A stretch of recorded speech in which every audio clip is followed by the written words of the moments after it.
تب زمین، چاند، سورج، ستارے کچھ بھی نہ تھا، تنہا عظیم رب العالمین کائنات کے پروردگار اللہ سبحانہ و تعالی نے قلم کو پیدا فرمایا اور حکم دیا، اے قلم تو لکھ۔ یہ حکم سنتے ہی قلم عرض کرنے لگا، اے میرے رب العالمین، میں کیا لکھوں؟ اللہ رب العالمین نے فرمایا، تو عرش معلی پر کلمہ طیبہ لکھ۔ یہ حکم پا کر قلم 400 سال تک لا الہ الا اللہ لکھتا رہا۔ جب 400 سال گزر گئے تب اللہ رب العالمین نے قلم سے پوچھا، اے قلم تو نے کیا لکھا؟ قلم نے عرض کیا، اے اللہ سبحانہ و تعالی، میں نے تو بس لا الہ الا اللہ ہی لکھا ہے۔ اللہ رب العالمین نے فرمایا، تو نے کلمہ کا آخری حصہ کیوں نہیں لکھا؟ قلم خوف سے کانپتے ہوئے عرض کرنے لگا، اے میرے رب تو پاک ہے، تو یکتا ہے، اللہ کے سوا کوئی معبود نہیں۔ اب اس نام کے بعد کون سا نام لکھوں؟ یہ میرا حوصلہ نہ ہوا اور نہ ہی مجھے معلوم تھا۔ تب اللہ رب العالمین نے فرمایا، اے قلم، لا الہ الا اللہ کے بعد میرے خاص دوست، میرے محبوب محمد الرسول اللہ صلی اللہ علیہ وسلم کا نام لکھ، یعنی لکھ لا الہ الا اللہ محمد الرسول اللہ۔ یہ سنتے ہی قلم کئی سو سال تک یہ نام لکھتا رہا۔ پھر اللہ رب العالمین نے عرش معلی پر عظیم و شان استمبھ پیدا فرمائے اور انہیں 7 زمین و آسمان کے اندر گاڑ دیا۔ مفسرین نے ذکر کیا ہے کہ ایک استمبھ سے دوسرے استمبھ کا فاصلہ 700 سال کی مسافت کے برابر ہے۔ پھر اللہ سبحانہ و تعالی نے عرش پیدا فرمایا اور اس عرش کو اٹھانے کے لیے کچھ لمحوں میں 4 فرشتے پیدا فرمائے اور ان سے فرمایا، اے میرے فرشتوں، تم عرش کو اٹھاؤ۔ یہ حکم سنتے ہی 4 فرشتے عرش اٹھانے کو تیار ہوئے، لیکن وہ اسے اٹھا نہ سکے۔ تب اللہ سبحانہ و تعالی نے فرشتوں کو ایک دعا سکھائی، سبحان اللہ والحمد للہ ولا الہ الا اللہ واللہ اکبر۔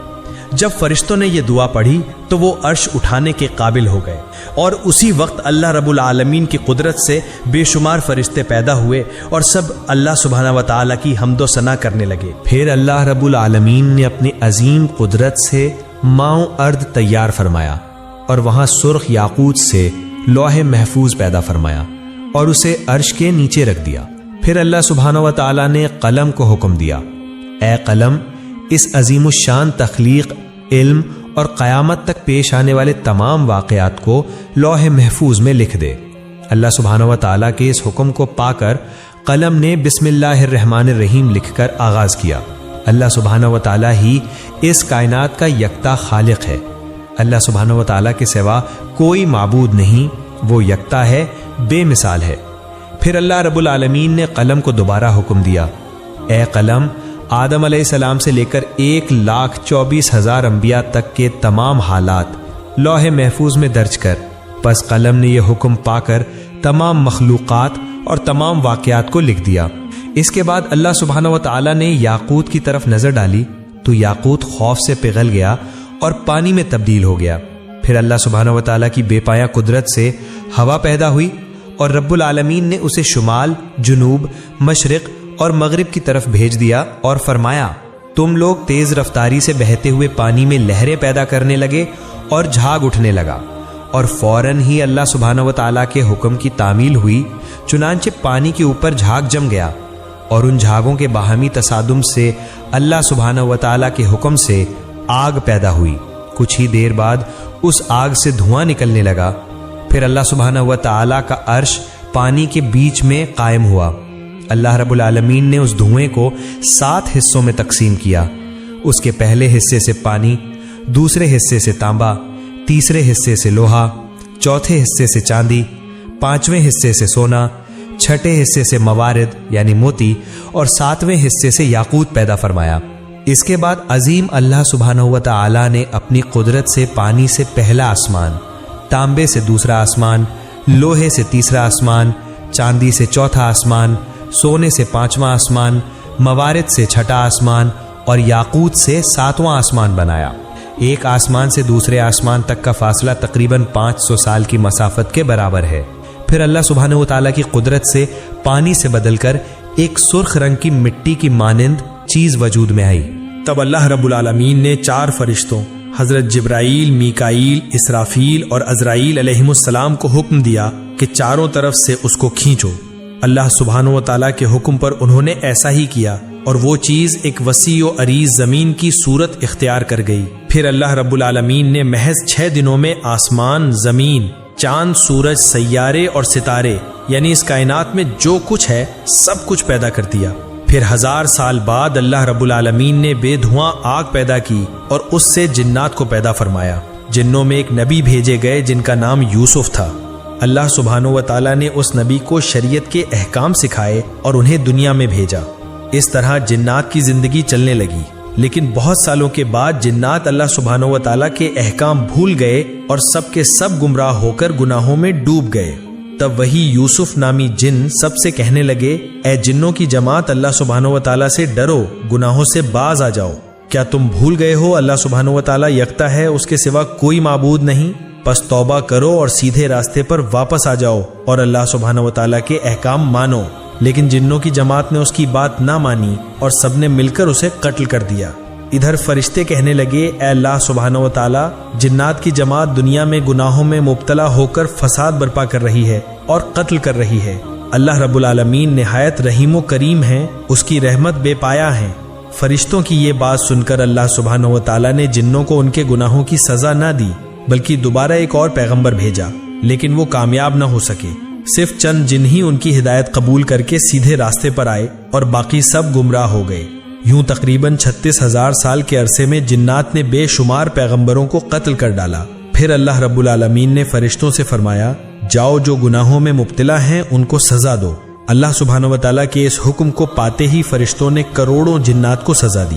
صرف وہی مومن جن جو گنہگار جنوں کے خوف سے جنگلوں، پہاڑوں اور گفاؤں میں بیٹھ کر اللہ سبحانہ و تعالیٰ کی عبادت کرتے تھے، وہی فرشتوں کے ہاتھ سے بچ گئے۔ اس وقت فرشتوں نے دیکھا کہ ایک کم عمر حسین و جمیل جن تنہا کھڑا ہے۔ اس کا نام ابلیس تھا۔ اسے دیکھ کر فرشتوں کے دلوں میں رحم پیدا ہوا۔ تب فرشتوں نے عرض کیا، اے ہمارے رب، اے معبود، یہ کمسن جن بالکل بے سہارا ہے، اس پر ہمیں بہت شفقت آ رہی ہے، کیا ہم اسے آسمان پر لا کر پرورش کریں؟ فرشتوں کی درخواست پر اللہ رب العالمین نے اجازت عطا فرمائی کہ اسے آسمان پر لے آؤ۔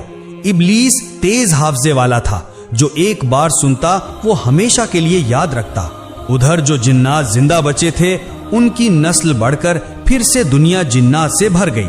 ادھر فرشتے ابلیس کو پہلے آسمان پر لے آئے۔ وہاں پہنچ کر فرشتوں نے اسے اللہ کی عبادت اور بندگی کے سبھی اصول اور ضوابط سکھائے۔ ابلیس نے بہت کم وقت میں یہ تعلیم حاصل کر لی اور پھر پورے 1000 سال پہلے آسمان پر اللہ کی عبادت کرتا رہا۔ ابلیس کی عبادت میں یکسوئی اور اخلاص دیکھ کر فرشتے حیران ہو گئے اور کہنے لگے، ہم تو صرف اللہ کی عبادت کے لیے پیدا کیے گئے ہیں، ہماری تعلیم و ریاضت سب کچھ عبادت ہی ہے۔ مگر کیا تعجب کی بات ہے کہ ابلیس نے ہم سے عبادت کے طریقے سیکھے اور اب وہ ایسی عبادت کر رہا ہے کہ اس کے مقابلے میں ہماری عبادت کچھ بھی نہیں۔ ہم نے تو اپنے درمیان کسی کو ایسی عبادت کرتے نہیں دیکھا۔ ایسا لگتا ہے کہ ابلیس سے ہمیں بہت کچھ سیکھنا ہے۔ فرشتے اس کی عبادت سے اتنے متاثر ہوئے کہ بڑے اہتمام کے ساتھ 1000 سال بعد اسے پہلے آسمان سے دوسرے آسمان پر لے گئے۔ دوسرے آسمان پر آ کر وہ اس سے بھی زیادہ عبادت میں مشغول ہو گیا۔ وہاں کے فرشتے یہ دیکھ کر ہر طرف سے تعریف و تحسین کرنے لگے۔ بہت سے فرشتے اس کی مدح سرائی کرنے لگے اور اس کا نام عابد رکھ دیا۔ پھر ابلیس نے 1000 سال عبادت کی۔ اس کے بعد فرشتے اسے دوسرے آسمان سے تیسرے آسمان پر لے گئے۔ وہاں پہنچ کر وہ اور زیادہ یکسوئی اور خشوع کے ساتھ اللہ کی عبادت میں لگ گیا۔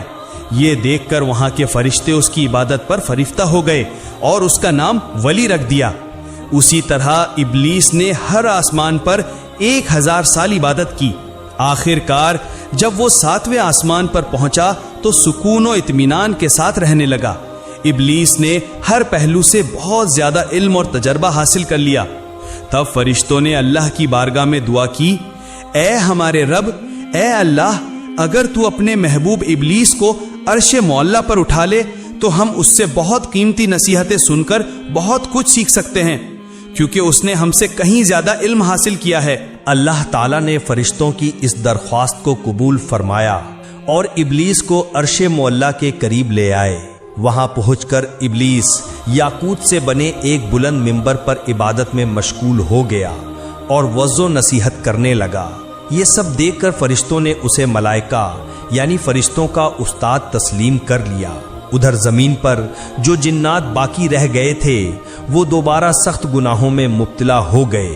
تب اللہ رب العالمین نے ابلیس سے فرمایا، اے ابلیس، میں تیری عبادت، بندگی اور اطاعت دیکھ کر بہت راضی ہوں۔ اب تو دنیا میں جا اور اپنی قوم جنات کو سیدھا راستہ دکھا۔ اللہ رب العالمین کا یہ حکم پا کر ابلیس بولا، اے معبود، اے اللہ، میں آپ کے حکم کی ضرور تعمیل کروں گا، لیکن اے اللہ مجھے ایسی طاقت عطا فرما دیجئے کہ میں دن بھر دنیا میں جنات کو تعلیم دینے کے بعد شام کو دوبارہ یہاں لوٹ کر آپ کی عبادت میں مشغول رہ سکوں۔ اللہ رب العالمین نے ابلیس کی یہ درخواست قبول فرما لی۔ چنانچہ ابلیس بہت خوشی کے ساتھ دنیا میں آیا اور جنات سے کہنے لگا، اے جنوں کی جماعت، کیا تم بھول گئے ہو اس عذاب کو؟ ابھی وقت ہے، اللہ کی طرف لوٹ آؤ۔ اللہ کے سوا کوئی معبود نہیں، گناہ کے کام چھوڑ کر نیک راستے پر واپس آؤ۔ اس طرح وہ جنوں کو بہت دنوں تک ہدایت کرتا رہا، لیکن لگاتار جد و جہد اور سخت محنت کے باوجود تھوڑے سے جنوں کے سوا تقریباً سبھی ابلیس کی مخالفت کرنے لگے اور شدید گناہوں میں مبتلا ہو گئے۔ تب اللہ رب العالمین نے ابلیس سے فرمایا، اے ابلیس، میں تیری عبادت، بندگی اور اطاعت دیکھ کر بہت راضی ہوں۔ اب تو دنیا میں جا اور اپنی قوم جنات کو سیدھا راستہ دکھا۔ اللہ رب العالمین نے ابلیس کی یہ درخواست قبول فرما لی اور جنات کو ہلاک کرنے کے لیے بے شمار فرشتوں کو دنیا میں بھیجا۔ ان فرشتوں کے ساتھ ابلیس بھی تھا۔ پس فرشتوں اور ابلیس کے آنے کے بعد دنیا کے سبھی گنہگار جن ایک ایک کر کے مر گئے۔ دنیا کا کام پورا کرنے کے بعد ابلیس پھر ایک سوئی کے ساتھ اللہ کی عبادت میں مشغول ہو گیا۔ اللہ تعالیٰ کے حضور ابلیس کے کتنے ہی سجدے تھے کہ کسی کے لیے ان کا شمار ممکن نہیں تھا۔ آسمان، زمین اور عرش معلیٰ کے قریب کوئی ایسی جگہ نہیں تھی جہاں ابلیس نے بے شمار سجدے نہ کیے ہوں۔ پھر ابلیس نے اللہ رب العالمین سے دعا کی، اے میرے رب، اے اللہ، تیرے بے پایاں فضل و کرم سے میں ایک نہایت ادنا درجے سے عزت و شرف کے اعلیٰ مرتبے تک پہنچ گیا ہوں۔ تیرے فضل و کرم سے میں تیرا قرب حاصل کر سکا۔ اب میرے دل کی شدید خواہش ہے کہ اگر تو مجھے اپنی مقدس لوح محفوظ کا دیدار کرا دے تو میری زندگی بابرکت اور کامیاب ہو جائے۔ مہربانی فرما کر میری یہ آرزو پوری فرما۔ رحمتوں والے عظیم اللہ تعالیٰ نے ابلیس کی یہ دعا قبول فرمائی اور فرشتے مقرب میکائیل کو حکم دیا، اے میکائیل، ابلیس کو لے جا اور لوح محفوظ کے قریب کر دے۔ چنانچہ میکائیل فرشتے نے یہ حکم پاتے ہی ابلیس کو لے جا کر لوح محفوظ کے قریب کر دیا۔ ابلیس اللہ کی اس عظیم الشان مخلوق لوح محفوظ کو دیکھنے لگا اور دعا کرنے لگا۔ اچانک اس کی نظر ایک جگہ پڑی جہاں لکھا تھا، اللہ کا ایک بندہ 6 لاکھ سال تک اللہ کی عبادت کرے گا، لیکن اللہ کا ایک حکم نہ ماننے کے سبب وہ جنت سے نکالا جائے گا اور وہ بندہ آسمان و زمین میں ملعون یعنی اللہ کی لعنت کا سزاوار کے نام سے جانا جائے گا۔ یہ دیکھ کر ابلیس جارو قطار رونے لگا اور سجدے میں گر پڑا۔ مفسرین کے قول کے مطابق ابلیس نے یہ سجدہ 6000 سال تک کیا۔ 6000 سال بعد جب اس نے سر اٹھایا تو دیکھا کہ اس کی سجدہ گاہ پر لکھا ہوا ہے، لعنت اللہ علی ابلیس، یعنی ابلیس پر اللہ کی لعنت ہو۔ یہ دیکھ کر ابلیس نے اللہ سے دعا کی، اے میرے رب، یہ ابلیس کون ہے؟ میں اسے اچھی طرح سمجھانا چاہوں گا۔ اس کے جواب میں اللہ تعالیٰ نے فرمایا، بہت جلد تم اسے دیکھو گے۔ یہ سن کر ابلیس وہیں کھڑا رہا اور 1000 سال تک یہی پڑھتا رہا، لعنت اللہ علی ابلیس، یعنی ابلیس پر اللہ کی لعنت ہو۔ یہاں ذکر کرنا ضروری ہے کہ اس وقت ابلیس اس نام سے مشہور نہیں ہوا تھا۔ اس کے بعد اللہ رب العالمین نے ابلیس سے فرمایا، اے ابلیس، بتا وہ بندہ جو میری بے پایاں عنایتیں پانے کے باوجود میرے حکم کی نافرمانی کرے، اس کی کیا سزا ہونی چاہیے؟ جواب میں ابلیس نے کہا، اے میرے رب، اے اللہ رب العالمین، ایسے ناشکر شخص پر سخت سزا اور لعنت نازل ہونی چاہیے۔ تب اللہ رب العالمین نے فرمایا، یہ تمہاری یہ بات ایک تختی پر لکھ کر اپنے پاس رکھ لو، بعد میں یہ کام آ سکتی ہے۔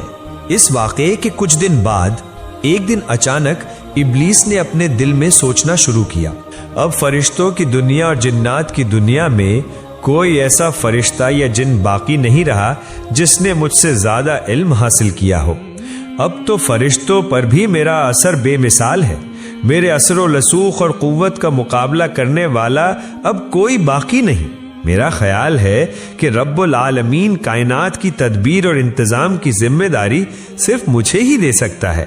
اس واقعے کے کچھ دنوں بعد اللہ تعالیٰ کے ایک گروہ فرشتے لوح محفوظ پر ایک تحریر دیکھتے ہیں جس میں لکھا ہوتا ہے، بہت جلد ایک شخص پر اللہ کی لعنت نازل ہوگی۔ یہ تحریر دیکھ کر سارے فرشتوں کا گروہ خوف سے کانپنے لگا۔ وہ کہنے لگے، نہ جانے وہ بد نصیب کون ہے جس پر یہ بد قسمتی نازل ہوگی۔ سب فرشتے فکر مند اور پریشان ہو کر روتے روتے اپنے استاد ابلیس کے پاس حاضر ہوئے۔ ابلیس نے انہیں دیکھ کر کہا، کیا بات ہے، تم سب یوں کیوں رو رہے ہو؟ تب فرشتوں نے کہا، اے استاد، لوح محفوظ میں لکھا ہے کہ ایک شخص پر اللہ کی لعنت نازل ہوگی، اسی سوچ اور خوف کی وجہ سے ہم رو رہے ہیں۔ استاد، آپ ہمارے لیے دعا کریں کہ ہم اللہ کی لعنت سے بچ سکیں۔ ابلیس نے یہ سب سن کر مسکرا دیا اور اللہ تعالیٰ کے دربار میں دعا کی، اے میرے رب، اے مہربان اللہ، تو ان فرشتوں میں سے کسی پر بھی لعنت نہ فرما۔ اللہ رب العالمین نے فوراً ابلیس کی یہ دعا قبول فرما لی۔ کچھ دنوں بعد ایک دن ابلیس نے عرش معلیٰ کے ایک تخت پر روشن نور کی حروف میں ایک تحریر دیکھی۔ وہاں لکھا تھا، اعوذ باللہ من الشیطان الرجیم، یعنی میں اللہ تعالیٰ کی پناہ مانگتا ہوں اس مردود شیطان سے۔ یہ تحریر دیکھ کر ابلیس سخت حیران ہوا اور اللہ سے پوچھنے لگا، اے میرے رب، وہ کون بدبخت شیطان ہے جس سے بچنے کے لیے تیری پناہ مانگنے کا حکم لکھا گیا ہے؟ اللہ رب العالمین نے فرمایا، بہت جلد تم اسے پہچان لوگے۔ ادھر جنات میں فساد برپا کرنے والوں کو ہلاک کر دینے کے بعد اللہ رب العالمین نے اعلان فرمایا، اے میرے فرشتوں، میں زمین پر ایک نیا خلیفہ پیدا کرنے والا ہوں۔ یہ اعلان سن کر تمام فرشتے اللہ تعالیٰ سے عرض کرنے لگے، اے ہمارے رب، اے مہربان اللہ، کیا آپ ایسا نمائندہ پیدا کریں گے جو زمین میں فتنہ اور خون ریزی کرے گا جیسے پہلے ہوا تھا؟ حالانکہ ہم تو تیری تسبیح اور حمد بیان کرتے ہیں۔ اس وقت اللہ رب العالمین نے فرمایا، بے شک میں وہ جانتا ہوں جو تم نہیں جانتے۔ پھر اللہ رب العالمین نے حضرت جبرائیل علیہ السلام کو حکم دیا، جبرائیل جاؤ اور زمین کی سطح سے ایک مٹھی مٹی لے آؤ۔ حضرت جبرائیل علیہ السلام یہ حکم پا کر فوراً زمین پر اترے۔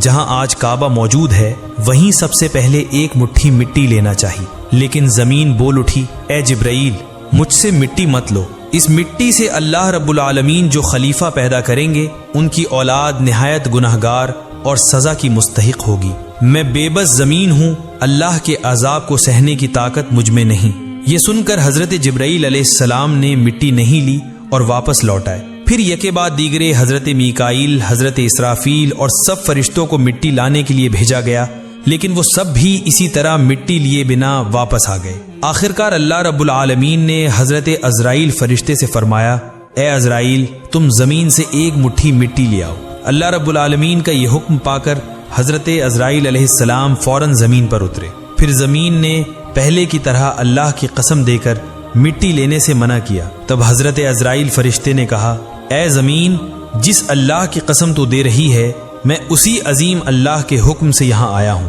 میں اس اللہ تعالیٰ کے حکم کی نافرمانی نہیں کر سکتا، لہٰذا میں ضرور ایک مٹھی مٹی لے کر جاؤں گا۔ یہ کہہ کر حضرت عزرائیل علیہ السلام ایک مٹھی مٹی لے کر عالم بالا میں پہنچے اور اللہ کے حضور عرض کیا، اے اللہ، آپ سب کچھ جاننے والے، سارے جہانوں کے پروردگار ہیں، میں نے آپ کا حکم بجا لایا۔ تب اللہ رب العالمین نے فرمایا، اے عزرائیل، اسی مٹی سے زمین پر ایک خلیفہ پیدا کروں گا اور اس کی جان قبض کرنے کی ذمہ داری تجھے ہی دوں گا۔ حضرت عزرائیل علیہ السلام نے عرض کیا، اے میرے رب، اے عظیم اللہ، اگر آپ نے یہ ذمہ داری مجھے دی تو آپ کے بندے مجھے دشمن سمجھیں گے۔ تب اللہ رب العالمین نے فرمایا، اے عزرائیل، ہر بندے کے مرنے سے پہلے ایک ذریعہ پیدا کر دیا جائے گا جس کی وجہ سے کوئی تجھے دشمن نہ سمجھے گا۔ پھر اللہ کے حکم سے فرشتوں نے اس ایک مٹھی مٹی کو طائف اور مکہ مکرمہ کے درمیان رکھ دیا۔ پھر اللہ کی رحمت کی بارش اس پر نازل ہوئی. 2 سال تک وہ مٹی بارش سے بھیگ کر کیچڑ بنی. 6 سال خشک مٹی میں بدل گئی اور 8ویں سال حضرت آدم علیہ السلام کی شکل تخلیق کی گئی. پھر ایک دن ابلیس 70,000 فرشتوں کو ساتھ لے کر حضرت آدم علیہ السلام کے پاس آیا اور دیکھا کہ ان کا جسم پنجر کی طرح زمین پر رکھا ہے. اس وقت ابلیس نے انہیں حقارت کی نگاہ سے دیکھا. پھر کسی اور دن فرشتوں نے ابلیس سے کہا اللہ رب العالمین اسی مٹی سے اپنا نمائندہ پیدا کرے گا. تب ابلیس نے کہا یہ بات درست ہے، لیکن اگر اللہ تعالیٰ نے اس صورت کو میرے تابع کر دیا تو میں اسے تباہ کر دوں گا، اور اگر مجھے اس کے تابع کر دیا تو میں اس کی اطاعت نہیں کروں گا. اس واقعے کے 40 دن بعد حضرت آدم علیہ السلام کی روح پیدا کی گئی. پھر اللہ رب العالمین نے تمام فرشتوں کو حکم دیا اے فرشتوں تم سب آدم کو سجدہ کرو. تمام فرشتوں نے حضرت آدم علیہ السلام کو سجدہ کیا، لیکن ابلیس نے سجدہ نہ کیا. تب اللہ رب العالمین نے فرمایا اے ابلیس جسے میں نے اپنے دونوں ہاتھوں سے پیدا کیا، اسے سجدہ کرنے سے تجھے کس چیز نے روکا؟ کیا تو نے تکبر کیا؟ ابلیس نے کہا میں اس سے بہتر ہوں. اے اللہ آپ نے مجھے آگ سے پیدا کیا اور اسے مٹی سے. تب اللہ رب العالمین نے فرمایا اے ابلیس یہاں سے نکل جا، کیونکہ تو اب ملعون ہے، تجھ پر قیامت تک لعنت رہے گی. اس وقت ابلیس نے کہا اے اللہ یہ تو آدم ہی کی وجہ سے ہے کہ میں تیرے دربار سے نکالا گیا اور ملعون ہوا، یہ میری بدبختی ہے. تب اللہ رب العالمین نے فرمایا اے ابلیس اس تحریر کی طرف دیکھ جس میں لکھا ہے. ابلیس نے اس طرف نظر ڈالی تو دیکھا کہ لکھا ہے اللہ کا ایک بندہ اللہ کے حکم کی نافرمانی کرے گا اور اس کی سزا اللہ کی لعنت ہوگی، یعنی وہ اللہ کی رحمت سے محروم ہو جائے گا. یہ پڑھ کر ابلیس سخت مایوس اور شرمندہ ہوا اور عرض کیا اے میرے رب مجھے قیامت تک کی مہلت دے. میری دوسری درخواست یہ ہے کہ مجھے آدم کی اولاد کے دماغ کے اندر داخل ہونے کی اجازت دے اور مجھے ان کی آنکھوں سے اوجھل کر دے تاکہ میں ہمیشہ انہیں دھوکہ دے سکوں. تیری عزت کی قسم